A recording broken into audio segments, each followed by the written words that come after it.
السلام عليكم بنات، كي دايرين؟ لاباس عليكم؟ نتمنى تكونوا بخير وعلى خير. فيديو جديد، وصفه جديده بطبيعه الحال. هنايا ان شاء الله غادي نوجدوا واحد دواز اتاي كيف ما كتشوفوا.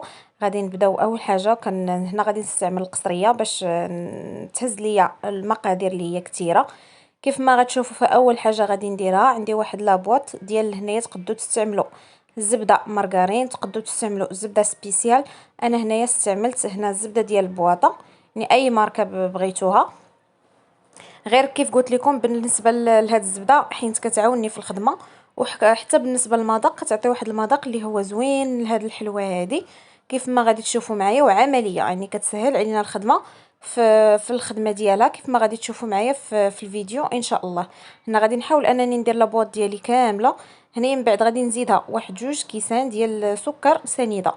السنيده هنا بطبيعه الحال يعني ديك السنيده رقيقه، هي اللي كنستعمل دائما في الحلويات. ديك اللي كتكون شويه غليظه، فهي كتعطينا واحد القرمشه ما كتعجبنيش انا صراحه في هذه الحلوه. نورمالمون خصها تكون هشيشه كيف ما غادي تشوفوا. وغادي نزيد عندي 2 كيسان ديال الزيت، يعني غادي هنا حتى غادي نخدم الزبده مزيان والسنيده. وغادي نضيف الكاس الاول والكاس الثاني. يعني وغادي نضيف عندي هنايا 5 ديال البيضات مسلوقين. غادي ناخذ غير الصفر ديالهم بطبيعه الحال، والبيض راه كنحتفظوا بها كلوليداتنا ولا حتى كناكلوه من بعد. المهم حتى شي حاجه ما كتضيع. غير بالنسبه لهنا المكون الرئيسي في هذه الحلوه اللي معروفه بالبيض مسلوق، هذه هو الاسم ديالها او لا الاسم اللي مطلوق عليها. صراحه كتجيب هذا البيض هذا كتجي غزاله، يعني الاغلبيه غادي يشوف بيض مسلوق في حلوه ما غاديش يقول راه كتجي زوينه، ولكن صراحه المذاق ديالها لا يعلى عليه، عندها مذاق خاص بوحدها. هنا غادي نضيف الكاس الاول ديال الزيت، وانا كنخدم دائما كنضيفو حاجه بحاجه، وحنا كنخدموا العجين ديالنا باش كل حاجه كتاخذ حقها.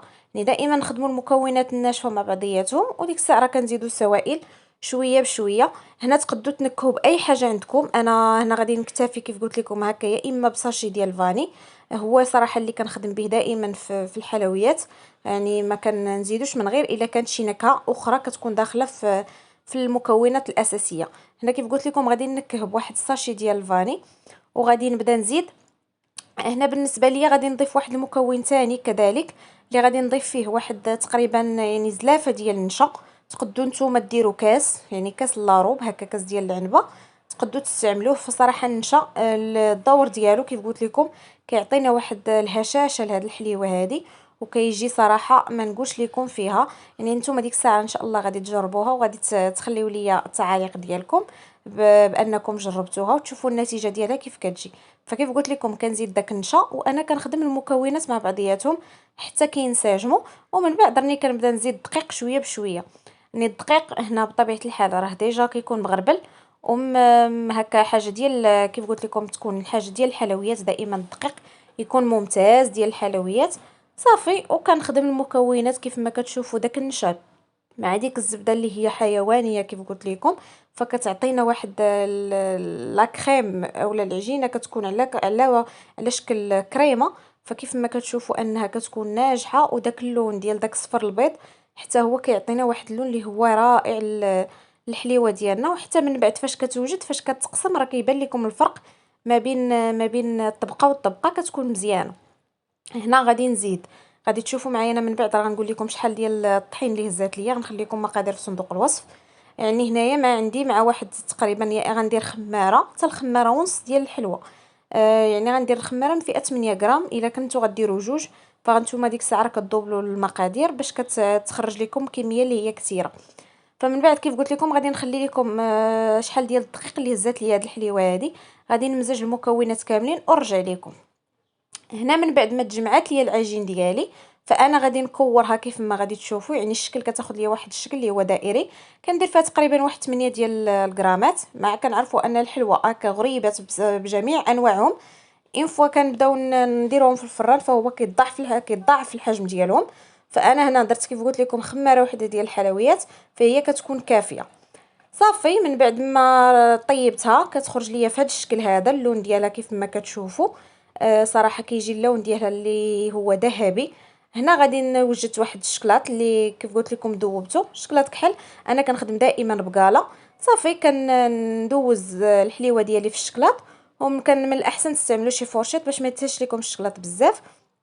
وبالنسبه لهنا فاش غادي ندوزها، غادي نديرها يا اما تقدروا ديروا الكوك، كيبقى لكم اختياري، ولكن الوصفه الاساسيه فهي كتستعمل في البسكوي او لا اي بسكوي عندكم. كيف قلت لكم تقدروا تستعملوا طونيك او لا ديك سيفيا، حتى هي صراحه كتجي فيها غزال هاد الحلوه. انا استعملت واحد الشكل اخر، من بعد غادي نوريكم اللومبالاج ديالو. صراحه كيعطي كميه كثيره، وكتقدروا تستعملوه هكا جوج ديال المرات، كيكون مزيان والثمن ديالو مناسب. فكيف ما كتشوفوا انا كنخدم الحليوه ديالي وكنحط في الطبسيل اللي غادي نعاود نحربل فيه. فكيف ما كتشوفوا اللومبالاج سميتو طارزان. هاد البسكوي هذا صراحه كيجي زوين في هاد الحلوه، كيف قلت لكم وتيعطي كميه اللي هي وفيره. من بعد حكيته، كيف كتشوفوا حكيت داك البسكوي حكيته في الحكاكه باش كيعطيني واحد الهشاج الحلوه ديالي، كتبقى شاده فيها البسكوي كامله وكتبقى عطيانه ديك التقرميشه اللي هي مزيانه. صافي غادي نكمل التحربيل ديالي، وانا كندوزهم في داك البسكوي. كيف كتشوفوا الشكل ديالها صراحه راه كيجي غزال، لا شكلا ولا مذاقا. ديك الساعه كيف قلت لكم تجربوها ان شاء الله، وكنتمنى انها تنال الاعجاب ديالكم.